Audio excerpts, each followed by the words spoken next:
Ini enggak keripik ya? Singkong. Hah? Singkong. Keripik singkong ini, aduh ini mantep banget ini. Kan kayak di Bogor banyak. di Bogor banyak, di kampung saya juga banyak. Bismillahirrahmanirrahim. Kampung. Terus di mana? Terus ada kalau yang Enggak, maksudnya di kampung. Iya. Jadi ente orang kampung. Emang orang kampung. Aduh malu banget gua. Ya kan gitu. Pada dasarnya kita semua orang berasal dari kampung. Iya, Betul ada.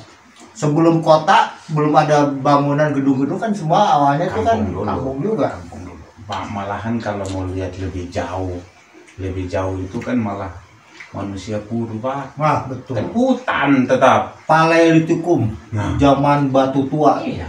Manusia purba tuh hidupnya tuh berpindah-pindah tuh. Hidupnya kan makanya zaman dulu mah apa sih namanya, orang tua tuh ngajarinnya gimana caranya berburu, bukan gimana caranya sekarang gimana caranya main HP. Iya, dengan perkakas yang sangat sederhana itu dari batu, dari tulang gitu kan. Oh, dia jadi cerita masa lalu ya. Gini, apa ya? Ya kembali lah saya belusukan ya. Belusukan lagi nih malam ini. Jangan istilah belusukan tuh. Aku Lupa. sangka kita mau ngomongin politik enggak, lagi. kita plagiat kata itu. Enggak boleh, enggak apa-apa kok berpolitik ya. Ya tapi, memang enggak apa-apa. Jadi malam ini nih saya kembali nih datang ke rumah singgah ya. Itu ya. Rumah singgah ketemu dengan teman-teman yang berasal dari NTT nih. Iya, betul. Kembali deh guys. Mau konten nih ya. Jadi ya yang murah meriah lah, apa yang sekiranya, artinya juga saya konten itu tentunya saya tidak ingin apa sih namanya, kayak semacam rekayasa apa. Jadi kita lebih ke mengedukasi gitu kan. Kita buka dulu nih. Ya betul. Oke. Buka dulu dengan. Oke guys. Assalamualaikum warahmatullahi wabarakatuh. Waalaikumsalam warahmatullahi wabarakatuh. Jumpa lagi dengan saya Babe Amir. Oke guys, di konten video ini saya kembali mau ya berbincang-bincang dengan seorang narasumber nih yang kaya akan empiris ya, atau pengalaman yang tentunya kita sama-sama sharing lah, nggak ada narasumber di sini. Jadi kita berdua sama-sama ingin berbagi saja, berbagi pengalaman. Artinya pengalaman yang lebih ke apa yang pernah kita alami ya selama kita berkegiatan. Tentunya ini lebih ke kegiatan alam ya gitu kan. Nah, kira-kira punya pengalaman apa nih? Saya juga punya pengalaman nih, jadi saya yang cerita aja dulu apa saya dulu nih? Tapi jangan cerita pengalaman berpolitik ya. Enggak. Kita udahlah, kita close dulu lah itulah. Ada bagian-bagian. Ada tuh kasih sama pengamat yang expertnya ahlinya di situ kan. Gimana nih, bro? Ente kan gini. Every day, yes, your activity at near from nature, ya, dekat dengan alam ya. Itu diantaranya, bukan diantaranya, artinya memang kesehariannya apa sih? Berada di zona atau di area untuk kaki Gunung Salak ya. Nah ini kembali nih, ini kaki Gunung Salak ini bukan kaki Gunung Salak ini sebenarnya nggak pernah habis ya untuk diceritakan ya. Nggak habis ya. Sebenarnya bukan cuma Gunung Salak, semua gunung sebenarnya nggak ada habisnya. Cuman mungkin tiap gunung tuh masing-masing punya kelebihan. Yang paling sering orang itu kan salah satunya adalah Gunung Salak. Gunung Salak karena mungkin gini ya. Gunung Salak ini dia mungkin karena luas kali ya, dia mencakup beberapa wilayah kan, sampai ke Banten sono, Sukabumi ya kan, artinya Jawa Barat itu hampir hampir berapa persennya itu Gunung Salak benar-benar mencakup ke itu kan. Jadi mungkin karena keluasannya itu yang sehingga dia itu orang nggak habis-habis buat dibahas, karena kan orang mungkin ini ya, kita ngomongin pendaki karena memang kan Bapak kan pendaki. Orang mungkin misalnya naiknya dari Sukabumi, ceritanya pasti beda. Naiknya dari sini misal yang dari Pasir Ringit tuh pasti beda. Dari Pasir Ringit beda, dari Curug Nangka pasti beda. Naik dari Pasiran Tengah nih beda. Jadi Cimelati juga naik dari Banten beda. Cidahu beda, Cisarua beda. Pokoknya yang pasti karena mungkin itu besar ya, luas, mencakup beberapa. Jadi setiap kita naik dari manapun ceritanya pasti berbeda. Apa yang dialami tergantung dari mana dia naiknya. Pasti dilihat, oh ini pasti pernah ngalamin ini misal, atau pernah ngalamin begini gitu. Jadi masing-masing ada cerita, bukan cuma Gunung Salak sih mungkin. Cuman Gunung Salak tuh mungkin karena dia luas gitu. Beda misalnya dengan Gunung Renjani misal. Ya Gunung Renjani ya cuman mencakup NTB aja. Hanya mencakup Lombok utamanya satu kan. Pulau Lombok. Itu ya. Ya, jadi hanya mencakup itu aja. Maksudnya bukan cuma satu pulau, tapi dia hanya kayak terletak di situ. Yang hanya itu aja gitu. Tapi kan kalau ini kayak kita muncul di sini, dan kelebihan Gunung Salak kan puncaknya banyak. Ya kan, puncaknya banyak. Naik dari Sukabumi tergantung puncak yang mana. Yang paling terkenal kan ada 2 puncak ya. Satu puncak Manik yang sekarang yang puncak Manik Kencana kan. Terus yang kalau itu yang naiknya dari yang sono yang Kawaratu sama. Ya kan? Oh iya, Cidahu. Nah, itu kan. Itu puncak Manik itu. Muter, Cimelati juga puncak muternya ke sono, ya kan. Jadi masing-masing sebenarnya beda dari mana dia naik, beda ceritanya. Beda yang dialaminya. Medannya juga beda pasti. Yang jalur yang dijalani itu pasti berbeda juga. Karena Gunung Salak tuh setahu tuh Gunung Salak tuh dia bentukannya misalnya gini nih. Cuman dia ada, kenapa puncaknya banyak? Karena kan ada anakan sini. Banyak punggungannya lah. Anakan sini. Makanya dia bilang kan kurang lebih itu ada 14 puncak ya.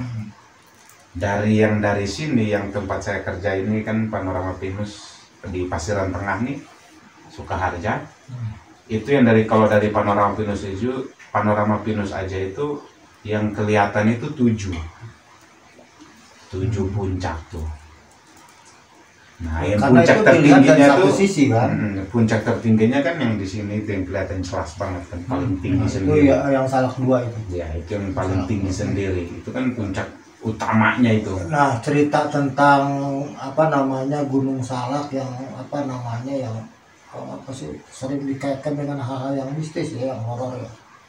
Saya ini punya pengalaman dulu ya. Saya masih kecil dulu, nggak tahu lah usia SD kali ya.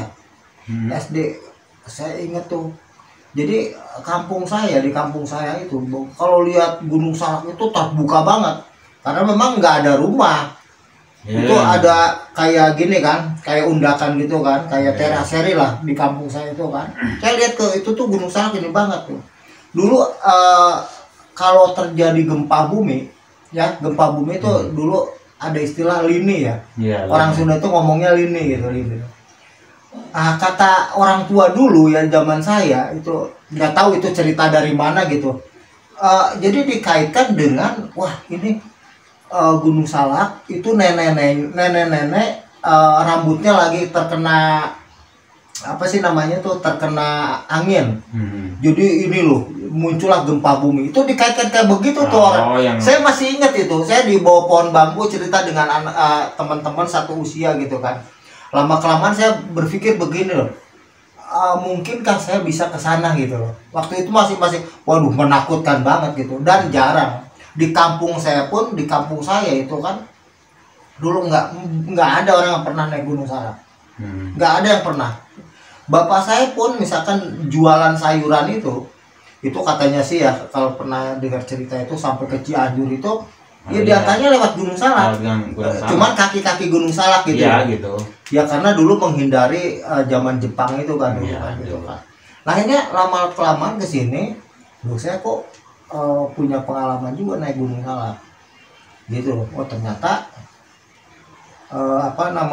kalau saya dengar cerita-cerita dari orang, saya naik tahun 85 itu kan pertama kali SMA kelas 3 itu ya kan, terus ke sini terus saya sering naik ya, jadi akhirnya kan Gunung Salak itu menjadi satu cerita yang nggak pernah habis gitu. Bahkan orang yang tidak pernah mendaki atau belum pernah mendaki Gunung Salak pun dia bikin konten gitu kan, itu lucu kan.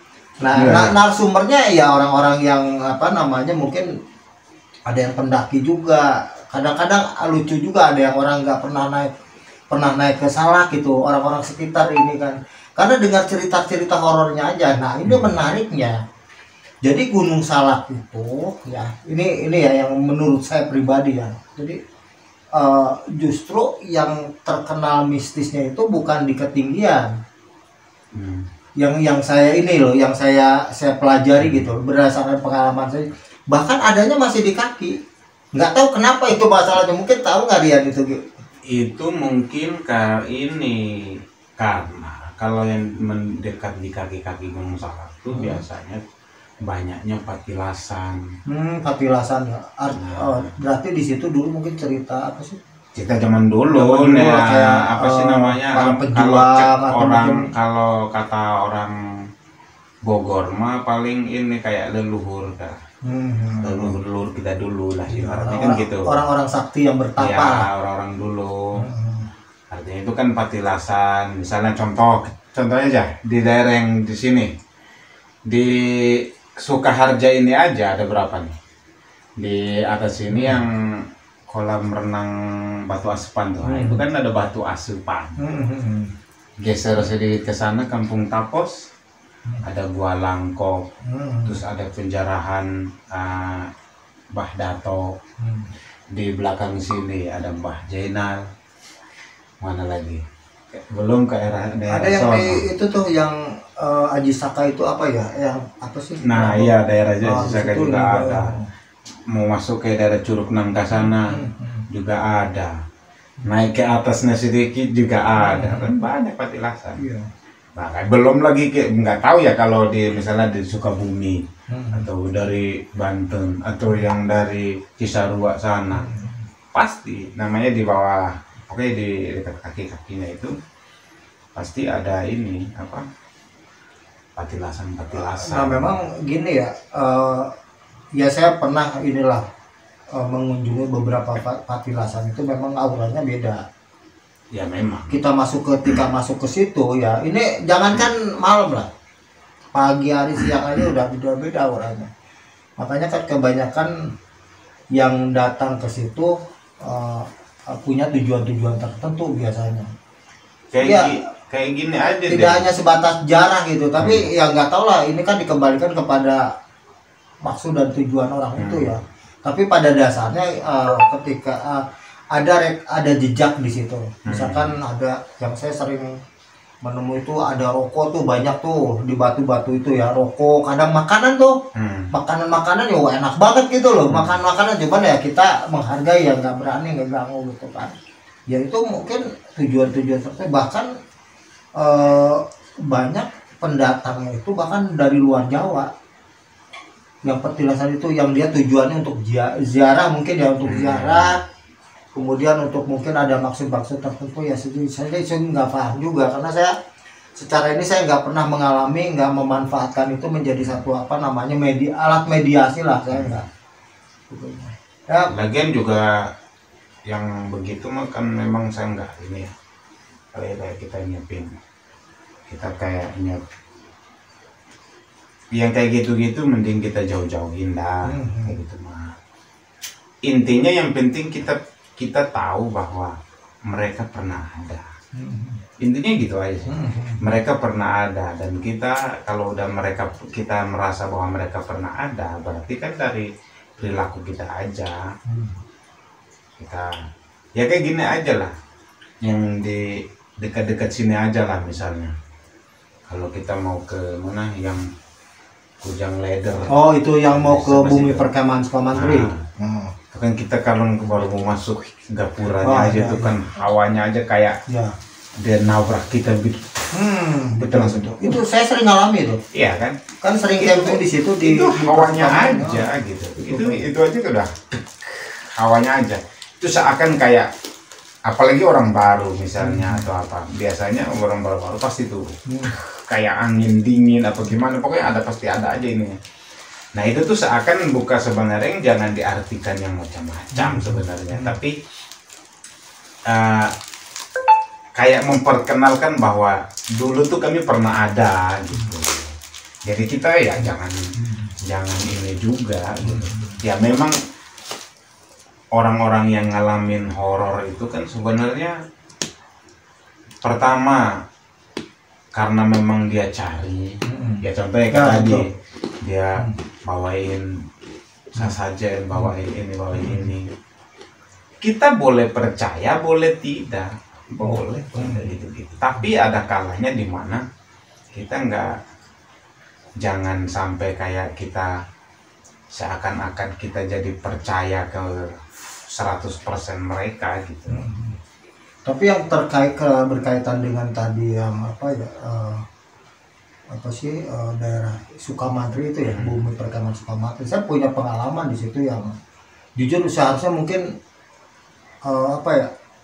mungkin banyak kali pengalaman di situ ya. Pertama kali saya ke Sukamantri itu dulu, untuk naik ke Sukamantri itu luar biasa takutnya. Takutnya dulu mungkin pertama itu karena itu ada ada istana di situ. Oh iya. Iya kan, ada istana kalau nggak salah Pak Harto tuh di situ ya. Jadi kalau masuk ke situ kita ketat banget dulu tuh.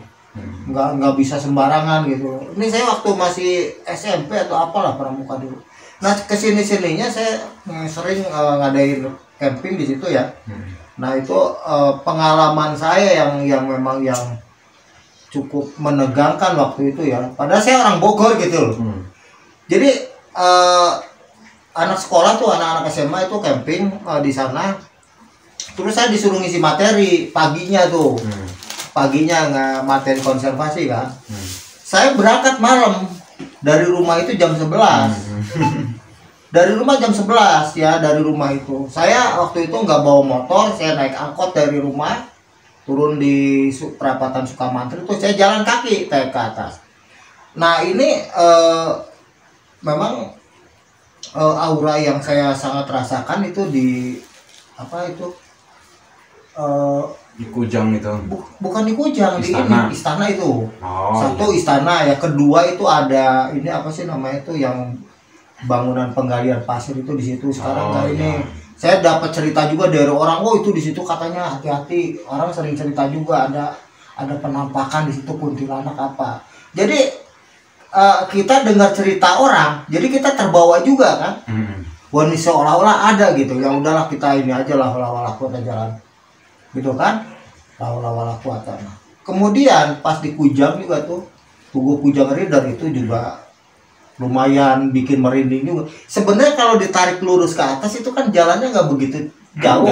Cuman melihat-lihat kan itu yang bikin fair juga kita. Iya itu. Bikin ini juga tuh waktu itu. Waduh saya gimana? Udah awal-awal udah bawa beban kan, udah itu sendiri saya. Jadi memang tujuannya bukan mau inilah apa sih namanya?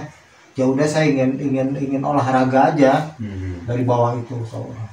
Kan sport jantung juga gitu loh. Cuman alhamdulillahnya gini, ya udahlah kita banyak berdoa apa dan sebagainya. Saya ada rasa ketakutan sama binatang apa dan sebagainya. Yang namanya makhluk asal itu ada perasaan juga itu kan. Terus saya ngalamin itu. Terus kembali saya sering isi materi kan di situ ya. Ngasih materi kebanyakan sih konservasi, bikin kayak bivak, gimana life survival dan lain sebagainya tuh. Saya ngalamin juga di situ. Saya kemasukan tuh. Kemasukan saya di situ. Masukan katanya sih orang ini kemasukan saya, bahkan banyak yang masuk tuh ke saya tuh ini bahkan. Jadi intinya ternyata yang masuk ke jiwa saya itu ya, percaya atau tidak percaya nih ya, waktu saya itu tujuannya mengingatkan saja bahwa untuk berkegiatan di alam itu harus punya etika, punya adab, kemudian jangan sampai misalnya hal-hal yang sekiranya mungkin dari kota dibawa ke gunung gitu kan, kemudian yang urakan apa dan sebagainya. Pokoknya banyak inilah jangan bermain kotor di situ. Itu kayak begitu, itu hal itu yang masuk ke jiwa itu.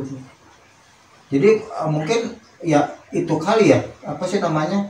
Jadi tidak hanya untuk pendaki mungkin ya. Semua sih. Semua misalkan yang berkegiatan di alam. Ada nggak mungkin pengalaman Rian mungkin orang yang semua sih sebenarnya ini kayak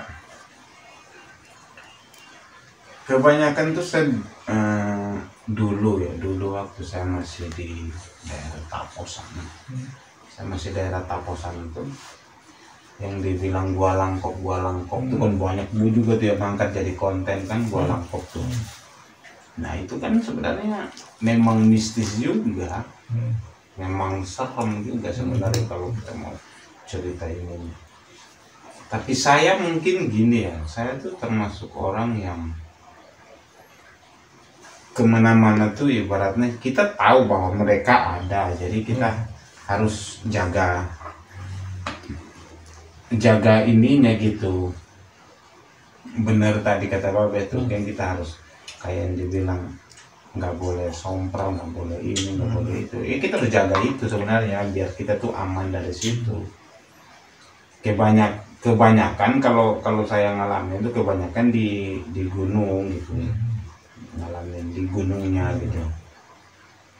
Kalau di gunungnya kan memang kita tahu ya, di gunungnya kan memang kita namanya kita ini kan mungkin kita nggak sengaja nyenggol dia atau pas dia lagi jalan kesenggol atau dia lagi duduk kita senggol kan itu. Tapi saya pernah ngalamin tuh naik gunung, saya nggak tahu ya keberapa kali tuh ya.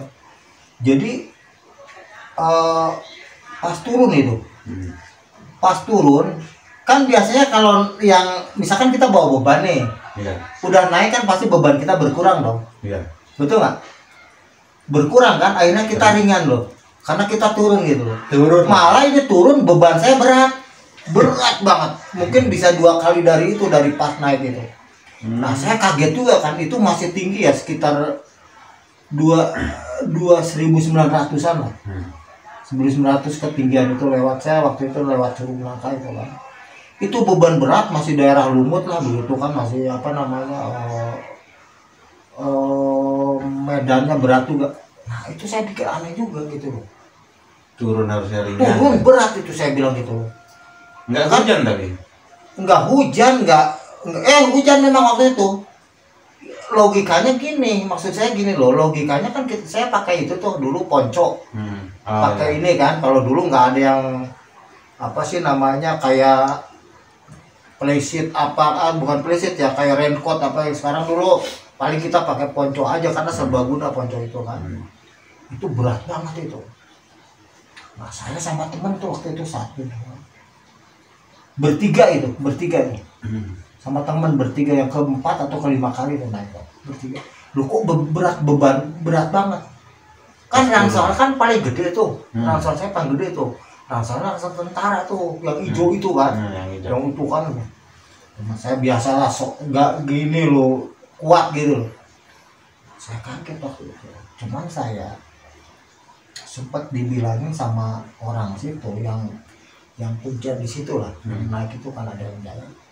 Ini pokoknya kalau ada hal-hal yang janggal jangan cerita gitu, perjalanan atau ketika kita lagi stay di situ. Nah, saya ingat itu ternyata kan sampai sekarang kan dipakai itu ya, jangan diceritakan. Berat banget saya. Udah saya gini, udahlah sebisanya saya istighfar. Nah kebetulan teman saya yang satu lagi itu kan dia punya rasa solidaritas tinggi gitu, ya kan? Ya udah lo berat, lo ngaco lo, masa ini gue ringan aja kan? Punya ini gantian dong, gue berat banget gitu loh. Dia ngalamin yang sama. Si Ransel itu kan dicek sama dia, takutnya dijailin sama temen gue yang satu tuh, dimasukin batu apa gitu. Nah, enggak. bahkan kopong kan, makanan udah habis semua. Air, terutama air kan kalau ke Salak itu kan nggak ada air di atas di perjalanan itu. Kita harus bawa banyak itu. Nggak ada dulu pakai apa sih namanya, dulu pakai bekas kompan itu loh, bawa kompan itu. Nah disitulah ramai jadi ngomong, oh iya benar.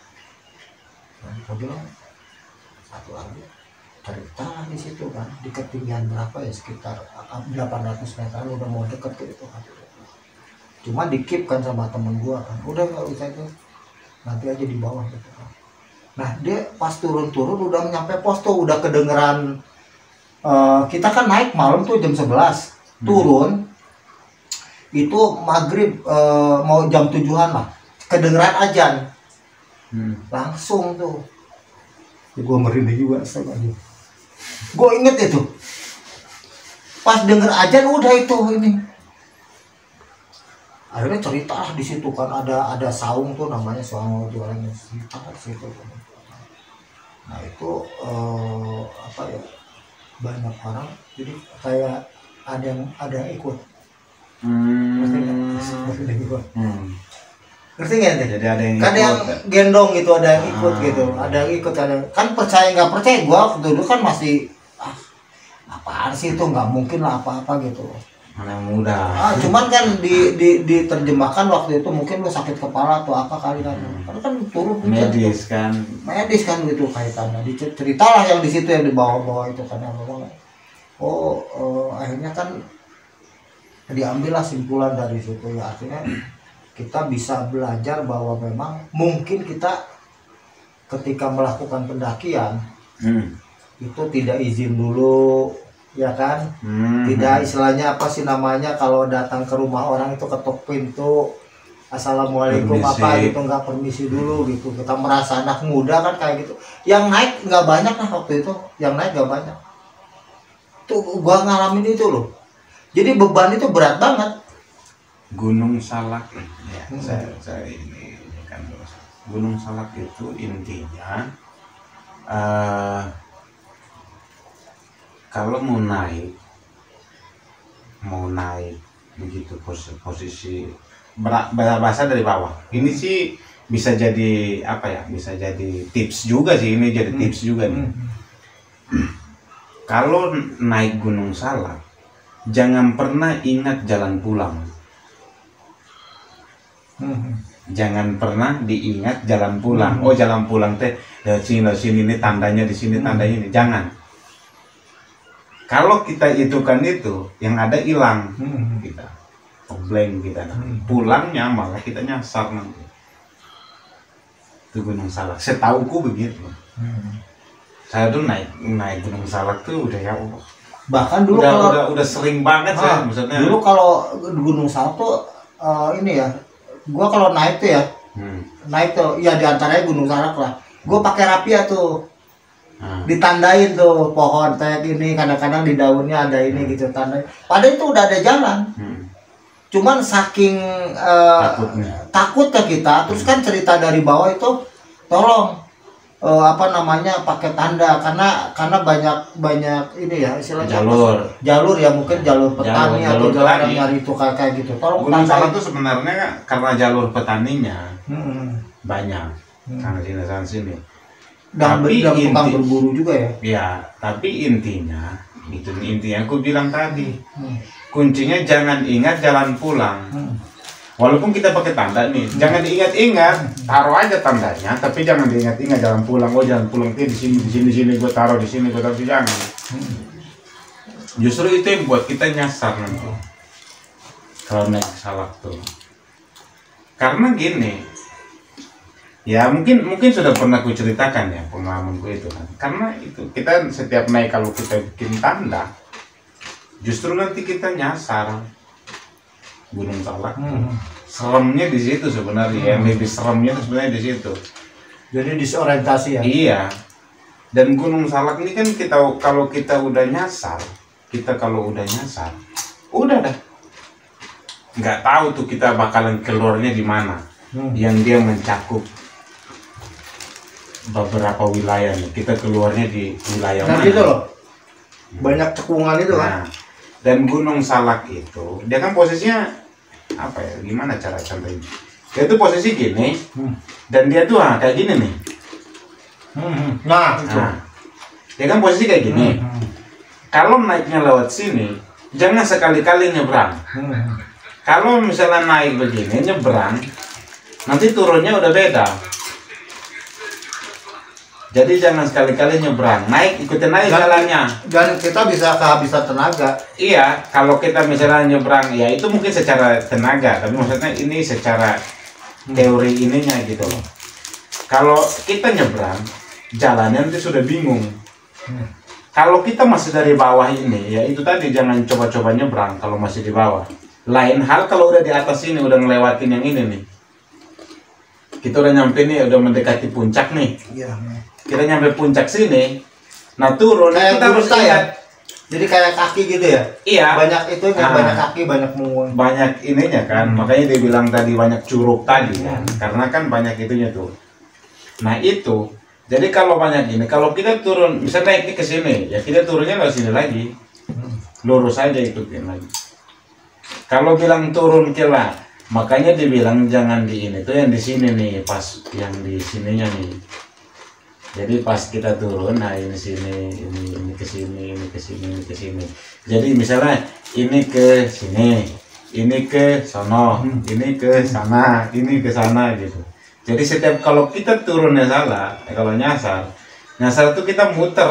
Kadang itu kalau kita nyasar itu kebanyakan nyasar tuh di sini, di tengah sini, belum nyampe ke sini. Makanya jalur pendakian kan dimanfaatkan ini. Nah, kenapa banyak jalur pendakian nah itu dimanfaatkan tuh ini. Hubungan kan? Nah, dia kebanyakan orang nggak perhatikan tuh pas di sini. Jadi kalau di sini nyasar di sini, nggak tahu kita bisa keluarnya di sini, atau bahkan kita keluar di sini.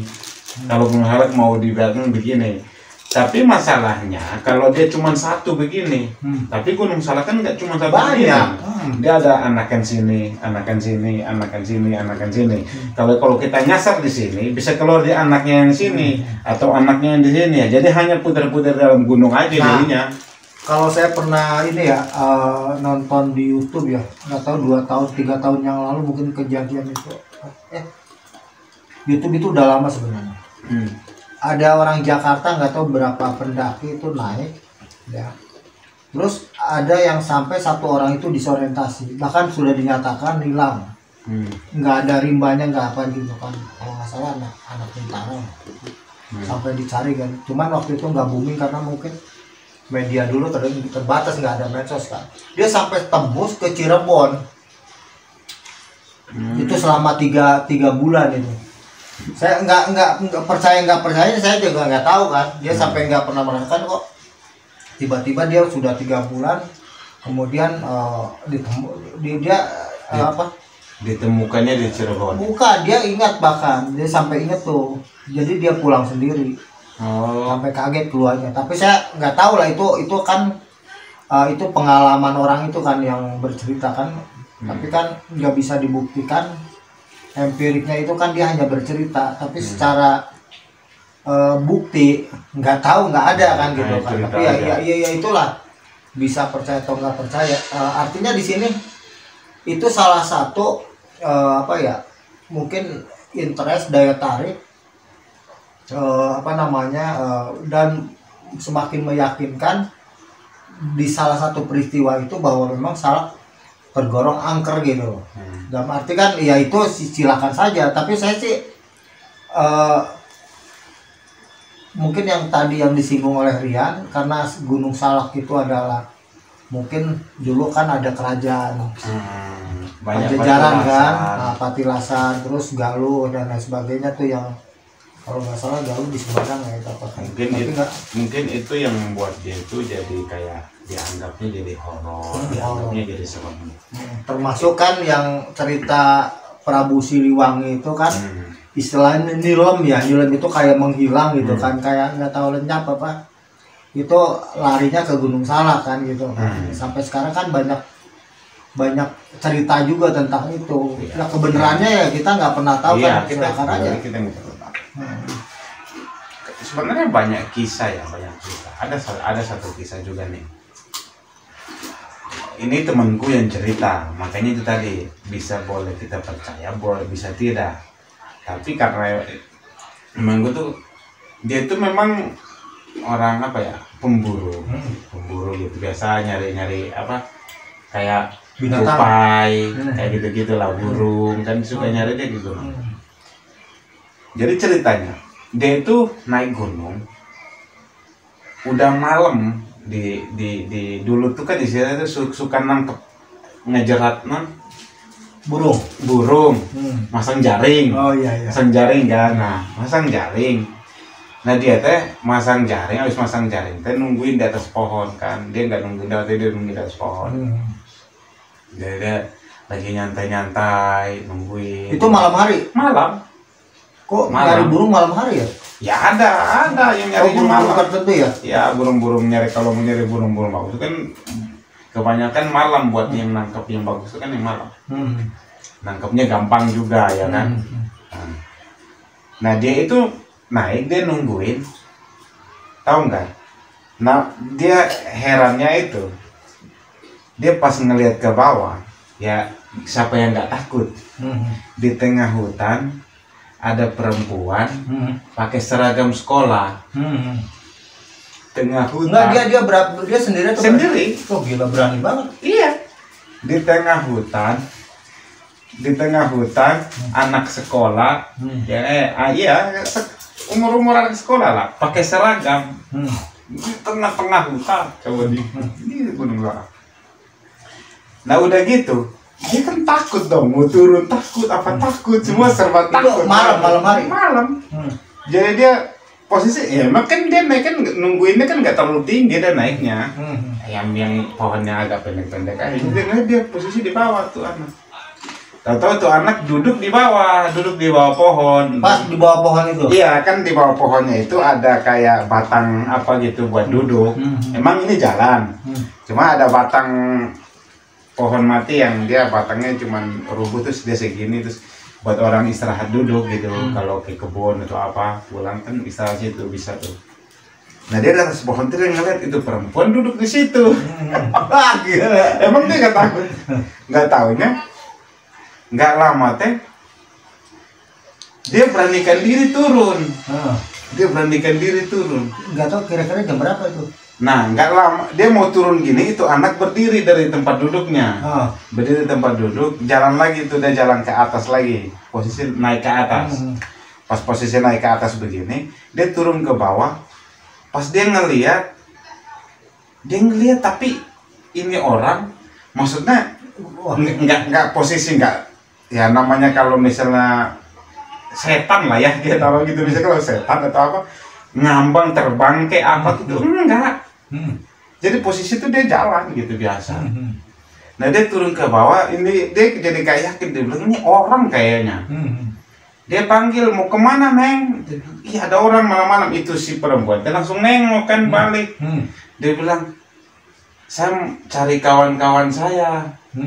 Dia cerita ternyata itu teh orang, anak sekolah yang nyasar.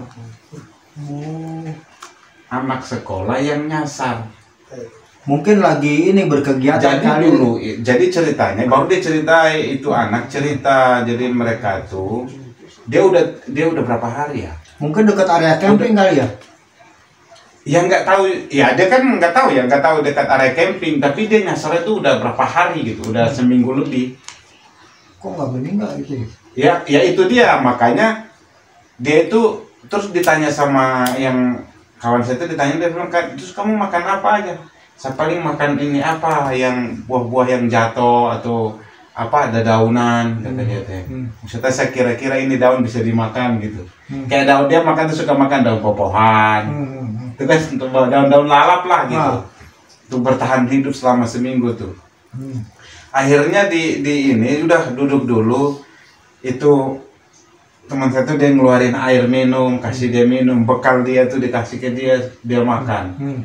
Habis itu dibawa ini anak, rumahnya di mana? Dia tuh jadi udah kayak, udah kayak bukan kehilangan. Udah kayak, pokoknya udah nggak nyambung. Kata orang Sunda tuh linglung. Karena kayak udah ingatannya lupa udah dia di mana di mana ininya.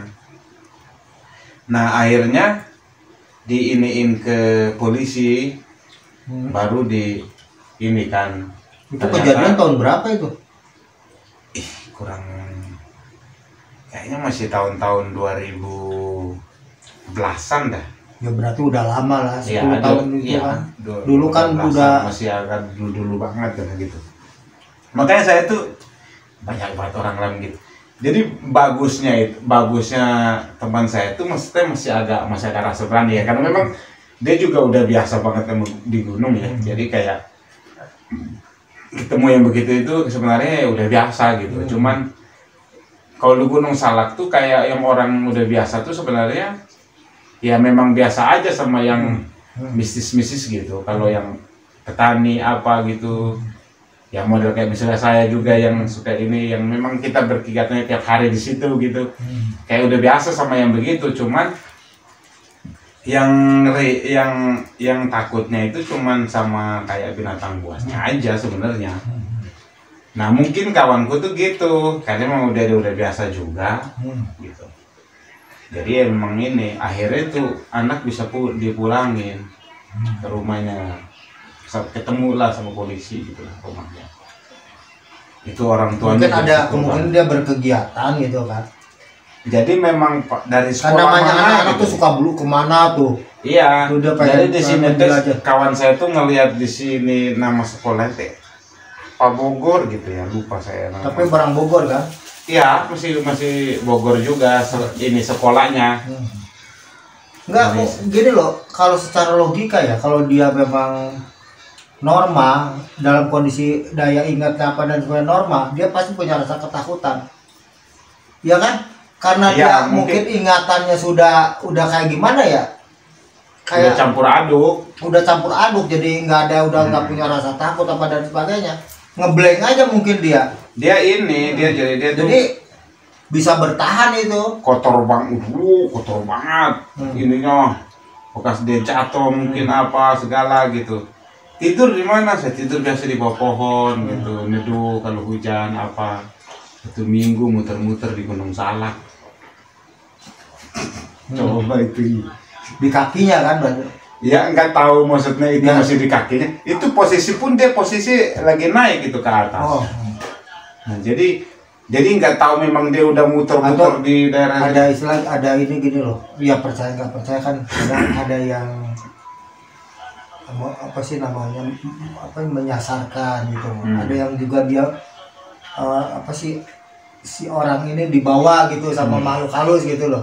Ngerti Ya, kan? ya ada kayak Ya, itu gitu. kayak gitu kan. Ada, kalau kita dengar cerita-cerita orang tua dulu lah gitu kan, kayak bener nggak sih istilahnya apa ya? Saya pernah cerita apa ya, bukan cerita, dengar ada orang agak kurang ingatannya gitu di kampung, bukan kampung saya, kampung sebelah itu kan. Itu orang ini hilang sudah beberapa hari gitu, terus ditanyakan ke paranormal apa, kalau dulu saya dukun namanya kan, wah ini orang ini dibawa karung wewe katanya. Kita nggak tahu kalau wewe. Iya. Pasti kayak gitu kan, dibawa di ini kan, sampai dicari tuh ke hutan apa. Ada yang bilang ke Gunung Salak, ada yang bilang ke kampung ini, ada hutan di sana apa gitu kan, cerita-cerita gitu kan. Nah itu memang Gunung Salak itu sejak saya kecil itu menjadi cerita yang apa ya, serem gitu loh, menakutkan, sampai itu enggak apa, orang kampung itu sendiri, orang-orang yang dekat sekitar sendiri ketika ditanya udah pernah belum naik ke puncak Gunung Salak, oh nggak pernah, mau buat apa dan sebagainya, paling di sekitar dia nyari bambu, bukan nyari bambu, nyari kayu, mungkin nyari buah-buahan gitu biasanya. Kayak gitu-gitu aja sebenarnya dia. Orang petani itu ya sama kayak gini, saya. Jadi tips kita nih untuk berkegiatan di alam, di antaranya mungkin kegiatan camping, kegiatan pendakian misalkan, atau mungkin hanya sebatas mungkin untuk cross country ya, melintasi mungkin apa sih, bukit-bukit kecil Gunung Salak. Ada nggak kira-kira tips ya, terutama buat ya teman-teman lah yang ingin berkegiatan di alam, diantaranya mungkin mengeksplor Gunung Salak? Karena yang dikaitkan dengan hal tadi ya, yang apa sih, nyasar. Banyak sekali cerita-cerita yang ya tidak hanya kita yang bercerita, banyak juga gitu loh. Tapi kan pada dasarnya kalau saya pribadi mengalami itu gitu loh. Ada nggak tipsnya kira-kira? Nah itu intinya, kalau misalnya rombongan, intinya jangan pernah pisah sama rombongan. Tuh. Terus selalu saling mengingatkan gitu. Itu dulu, itu yang penting-penting banget itu. Selalu saling mengingatkan, misalnya temannya lebih kayak kenal apa gitu. Dan pokoknya di gunung kita jangan ngelamun aja, terus kayak ya jangan ngelakuin hal-hal yang memang tidak etis gitu ya, yang senonoh yang tidak etis lah. Tuh jauh-jauhin kayak gitu-gitu. Walaupun melakukan suatu perbuatan-perbuatan yang tidak etis tidak harus di gunung kan. Iya. Apalagi ini di gunung gitu loh, yang jauh dari keramaian apa kan. Jauhin nih kayak gitu-gitu, terus nggak boleh sompral-sompral yang kayak gitu-gitu. Nah, terus kalau rombongan selalu bareng sama rombongan, jangan pernah memisahkan diri. Misahin diri nanti kita nyasar ujungnya. Makanya cerita sekarang kan banyak itu yang solo hiking ya. Saya juga agak jarang loh, mungkin seorang pendaki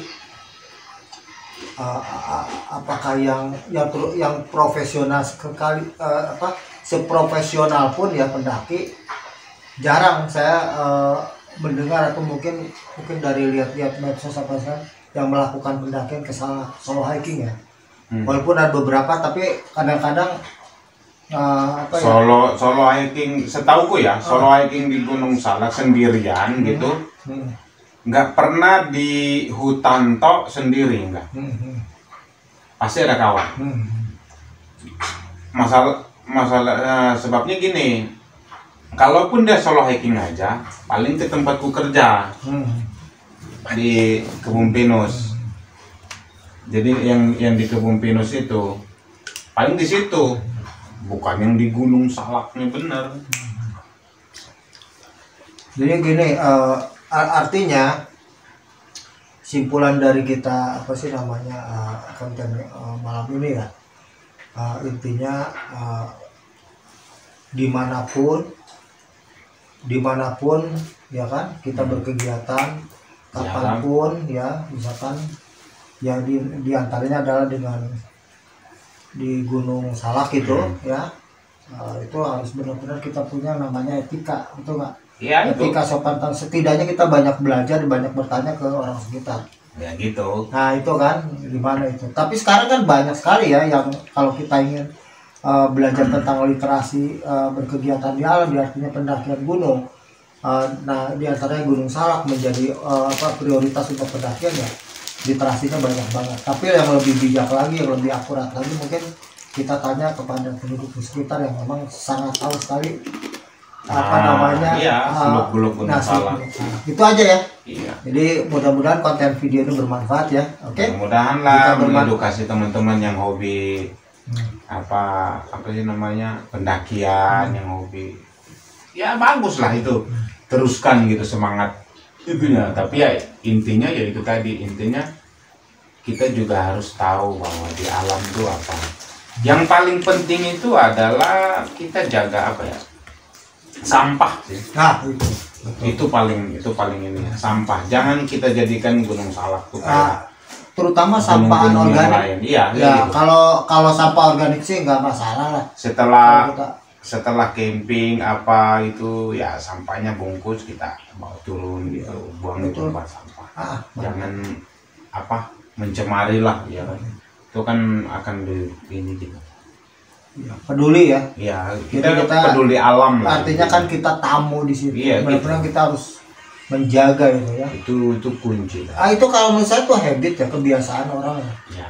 Kalau orang yang senang mungkin di rumahnya, di lingkungan itu peduli bagaimana memanage sampah itu, sampah organik, anorganik gitu kan.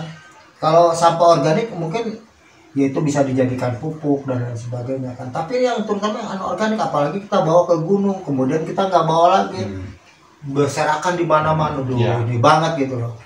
Kalaupun kita mau ikat pakai plastik aja, misal kita ikat pakai plastik hanya taruh aja di situ, tetap pasti nanti juga diacak-acak sama ya binatang. Betul, sama, betul. Karena kan dia paling banyak kan monyet ya kalau di bau dinosaurus itu. ya. Betul. Terus diacak-acak itu jadi berantakan gitu, jadi kotor gunung, jadi pokoknya jadi kotor gunung. Kalau kita percaya bahwa gunung itu ada yang nungguin, ada yang ngejagain, ya udah pasti kita ke situ lagi nih, orang yang nggak beres nih ini nih, Ya, betul. udah pasti dikerjain. Nah mungkin tuh orang-orang yang bikin suka sembarangan itu yang suka dikerjain gitu, Dan hukum jadinya. alam akan berlaku. Itu Jadi gini intinya gitu sih tipsnya ini ya. Mudah-mudahan ya konten kita malam ini bisa mengedukasi, bisa bermanfaat ya, bisa menginspirasi. Ambillah hal-hal yang baik. Kalaupun ada kekurangannya mungkin itulah kita manusiawi lah. Manusiawi ya, oke, kita close. Mudah-mudahan konten video ini bermanfaat. Jika bermanfaat silakan di like, di komen, yang penting adalah subscribe. Oke. Mantap, thanks ya. Oke, Oke, sama-sama, Be. Oke. Mantap See kali, you Be. next video. Oke.